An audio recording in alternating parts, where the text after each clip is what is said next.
Ba't nasira? Bala ko pa naman bumili niyan. Sirain ba yan? Hey guys, regarding our ergonomic chair from Sihu.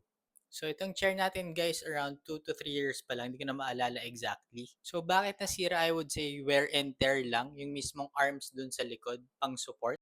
Pero ngayon guys, actually fixed na siya. Ayan, inayos na ni Sihu. So ito yung nabali, this one, dito, tapos dito rin sa kabila.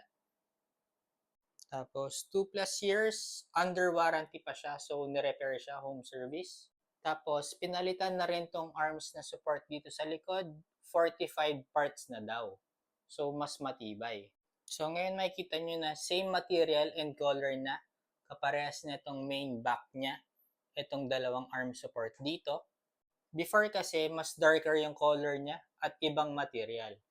Pero ayun siya guys, all good na ngayon, repaired na. This chair is Sihu Doro C300. And so far, so good naman guys in terms of comfort niya. Sobrang comfy nito. Walang problema everyday. Around 10 to 12 hours ko itong ginagamit araw-araw guys for work plus gaming. And so far, no complaints aside lang syempre dun sa nabali sa likod. And sobrang ayos ng after sales ni Sihu. Home service pa nga at na-repair. So check nyo guys from Sihu.